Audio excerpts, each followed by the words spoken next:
ఓం శ్రీ గురుభ్యో నమః. మా గురువులందరికీ నమస్కారము. విశ్వమానవాళిని పాలించిన నైవ నైవ స్వత మనువు యొక్క అభిష్టానుసారం ఈ నగరం నిర్మించబడింది. వైభవపేతమైన ఈ నగరము 96 మైళ్ళు పొడవు, 24 మైళ్ళు వెడల్పు కలిగి ప్రణాళికబద్ధంగా నిర్మించబడింది. మదించిన ఏనుగులు, పరిమళభరితమైన జలమును ఈ నగరపు అందమైన సూటిగా సాగే బాటల మీద వెదజల్లి సువాసన లేనేటట్లు చేస్తుంటాయి. దివ్య లోకముల నుండి అప్సరసలు సుందరమైన విమానములలో వచ్చి ప్రతిరోజు ఈ నగరం మీద పుష్పవర్షం కురిపిస్తుంటారు. అయోధ్య పూరద్వారములు చలువ రాతితో నిర్మాతమైనవి. వాటి తలుపులు స్వర్ణరజిత లోహములతో నిర్మించబడి అమూల్యమైన రత్నములు పొదిగబడి ఉన్నాయి.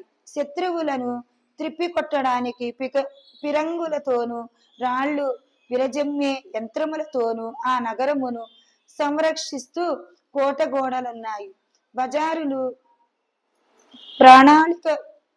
ప్రణాళికబద్ధంగా నిర్మించబడ్డాయి.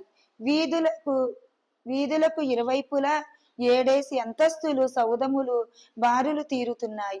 బహుళ అంతస్తుల భవంతులతోనూ సుందర ఉద్యానవనములతోనూ అలంకరించబడి ఉన్న అయోధ్య నగరం సంగీత వాయిద్యముల నుండి వెలువడే ప్రకంపనలతో ప్రతిధ్వనిస్తూ స్వర్గాధిపతి అయిన దేవేంద్రుని రాజధాని అమరావతితో పోటీ పడుతూ ఉంది. నగరమంతటా ఎక్కడ చూసినా సర్వజన శ్రేయస్సు నిమిత్తం వేదగాయకులు శ్రీమన్నారాయణి మహిమలను కీర్తిస్తూ, నర్తికులు భగవానుడి లీలలను నర్తిస్తూ, నటులు ప్రదర్శిస్తూ కనిపిస్తారు. అయోధ్యలో రమణీయమైన ఉద్యానవనములు పలు రకమైన పుష్పములతో నిండి ఉండి కనువిందు చేస్తూ ఉండగా, నీడనిస్తూ ఫలవృక్షములు నిలిచి ఉన్నాయి. కొలనుల నిండా నీలము, ఎరుపు, బంగారు రంగుల పద్మములు ఉన్నాయి. జలయంత్రములు గాలిలోకి నీటిని ఎత్తుగా విరజిమ్ముతున్నాయి.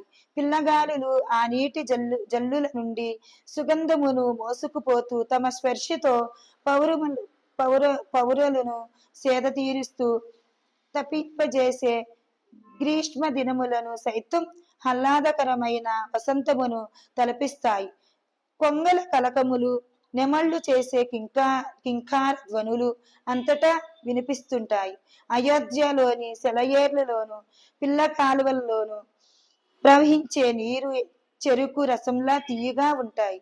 ఆ నీటిని త్రాగటానికే గాక అనేక మామిడి తోటలను సాగు చేయటానికి కూడా ఉపయోగిస్తుంటారు. హరే రామ రామ రామ హరే కృష్ణ, హరే కృష్ణ కృష్ణ కృష్ణ హరే హరే.